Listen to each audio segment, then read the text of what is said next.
Hey, good morning, everybody. Becky with the Sweet Tea Shed. And sorry, kind of got a different setup. We're doing some rearranging, getting ready for my fiber. So kind of in a different area today, but that's okay. We're going to just have some fun. So I thought I would stop what I was doing because I think it's going to turn out really cute. A really simple project that you could do with any kind of napkin, any type of stencil, Halloween, Christmas, Thanksgiving, whatever you're into. What I got was one of these plastic cutting boards. So just one of these cutting boards from the Dollar Tree. And then what I did is I'm stenciling mine. I'm still kind of into the farmhouse kind of thing. Starting to veer away a little bit, but I keep coming back to farmhouse because that's kind of my roots. So what I did is I just got my Mod Podge, right? And I put a good coat of Mod Podge on here. And while it was still wet, I adhered my all-time favorite napkin, this Barnwood. So this Barnwood napkin is on here, and it's dried completely. And because I wanted a fun background, not just a white background. I wanted something fun and farmhousey, so this is what I chose. And so obviously it's stuck on there really well. I'll go around and I'll get this all cut off here in a bit. But I also have, as you can see, I use this one pretty often. I've got this cute stencil that I'm going to stencil on top of this napkin, and it just says Farm Sweet Farm. It has a pretty little windmill on there as well. So if you're not used to stenciling, and if you don't know, I am new to stenciling, but I am really having fun with the stencils, and I can certainly put a link below if you're interested in any of the stencils that you might see me doing. So I'm really hoping our fiber will be here soon so we can start doing lives again, but I'm just lining up my stencil where I want it. And then I got this really pretty, it's called Truffle. I'm on this dollar auction site, and I got some lady, bless her, was getting rid of some of her paints and stuff. And so I was able to get quite a bit of used, but still, I mean, it's pretty full. Anyways, okay, so if you're not used to stenciling, it's not necessarily delicate, but there's a little bit of delicacy with it because you don't want much ink on your pouncer, and I use a pouncer. So I'm just going to go around here quick, and I'm going to pounce on here, and I hope this truffle shows up. I nearly chose to do white, but then at the last minute I thought, oh, maybe this brown will be pretty. So yeah, if you get too much on here, you just want to dab it. And I know you can't see, but over here I just have a little thing that I'm dabbing into once I put a little paint on here, because you just don't want much. Now, the other secret is these aren't adhesive stickers. It's literally just Schlicky, right? Schlickery is a word. A Schlicky type, and I can't even tape it down because there's tape, or there's because of the napkin. And I certainly don't want to rip that napkin, so I'm just using my little fingers and hopefully not moving this stencil as I kind of move along and pounce on here. Obviously, it's just an up and down motion, pouncing. I know there's other ways to stencil, and I want to try that where you get like the paste and go across, but I haven't got out of this little comfort zone yet enough to try doing that yet. So if you guys are doing any stenciling, I would love to see it on Crafting with the Sweet Tea Shed. So if you'll jump on that site there and put any kind of craft that you're doing, that would be fantastic. We're getting more and more followers all the time on Crafting with the Sweet Tea Shed. And again, it's just a place where you can post any of your crafts. It doesn't matter if it's stenciling. It doesn't matter if it's napkin art. It doesn't matter if it's painting. I don't care what it is, whatever craft you have. And also feel free, if you have a site, feel free to put your site out there on Crafting with the Sweet Tea Shed. Us crafters always have to stick together is what I say. So yeah, feel free to do that. But anyways, so yeah, this is looking pretty cute. Again, I certainly hope that this brown shows up. I think it will, because this is much lighter than what I'm putting on here. So I think we're going to be okay. Like I said, it's a really quick project. It doesn't take long. You could do this with a child or a grandchild for any kind of occasion. All right, so I got that one done. Now I'm going to go over and I'm going to do my really pretty windmill here.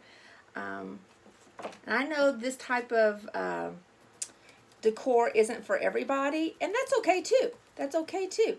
But I can find beauty in just about everything I see too. So again, you could use any stencil. I've really started working on Halloween crafts, so I've got a lot of Halloween crafts stacked up over here, at least starting to get some pretty good ones. I do have a vendor show this weekend. It's for the angel babies here in the town that I live. We have some beautiful people that discovered the final resting places for some of our sweet angel babies. Wasn't kind of up to par. So we're having this vendor show, and they are doing a fantastic job of raising funds to get this beautiful angel that's holding this baby. It's just beautiful. So again, I'll be at that vendor show this weekend and really excited to be there and to work along some other great vendors and get some good food. They always have good food at those things too. So yeah, so I'm getting ready for that this week as well. Anyway, so yeah. So hopefully you guys have been having a good summer, and it's coming to a close, and that's kind of depressing to me because I'm a summer kind of girl. All right, so as you can kind of see here, I'll move this out of the way, see if I can do it without moving everything. And I've got this may look backwards in the, shoot. See there, I shouldn't have done that because it slid out of the way. But it came out really cute. Farm Sweet Farm. How cute is that? That's how cute it is.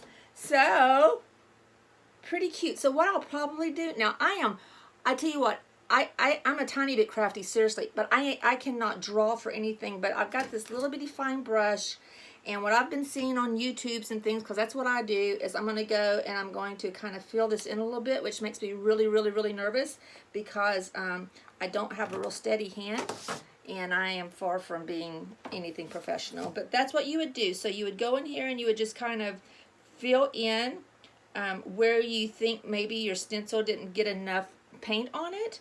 And so that's all I'm doing. I'm just kind of looking around and seeing maybe where I can put a little bit more in, fill it in a little bit. Now, I'm not exactly sure that I'm thrilled with the brown, but on the other hand, I do kind of like that it's just more subtle. So anyway, so yeah, so I'm just going around filling in some of the area that I need some paint. My paint is kind of dry there. That needs a little bit, so it pops it a little bit more. And then it's really cute. Look at that. So cute. So cute. So then what I'll do is, y'all know about the either emery file, whatever, to get the excess paper off. This happens to be a napkin, but you can do this with rice paper or anything that you're using. I could not use the ironing method for this because this is plastic, right? And that would have melted my cutting board if I would have used the iron-on method. But honestly, since this is kind of farmhouse looking, it really doesn't look bad. It only has a few wrinkles. I kind of smoothed them out a little bit using the tip of this. I just went along my napkin and smoothed it out like this, and that worked really well. So I've only got a few wrinkles in there, but again, that kind of adds to the rustic look, which I think is pretty cool. And again, just going along the outside, getting rid of that napkin, giving it this nice sharp edge, which looks really cool. And then I've got ribbon, and once I get all this this part up here where the handle's at cut out, I will attach a cute ribbon to it, and then I will post pictures down below of what the final product looks like. So that's it. That's how easy this little project was. Again, you could do this with so many people. You could do it with a lot of people. I'm sorry the lighting is horrible in here. But you could do it with, family members. If you had a crafting group, it's not a long project, so you guys could get in there, whip it up, and be out within an hour, if even that long. So that's it. And when I'm done, I will, like I said, post pictures on below. I'm just using my fingers to pop out the handle. But what I'll do is I'll put some ribbon up here. And then if someone would want to hang it, they could either hang it on a wall or they could stand it up and they could put it in some kind of a display on their kitchen cabinet or something. But again, anything, any stencil, any napkin, you use what you got. That's what I always say. And God bless you all. I hope you like this little craft. Very easy from the Dollar Tree. So the whole thing cost me less than probably $2 or $3 to make. So anyways, God bless you all. Take care. Way, way cute. Right? Thumbs up. Thanks, guys. Bye.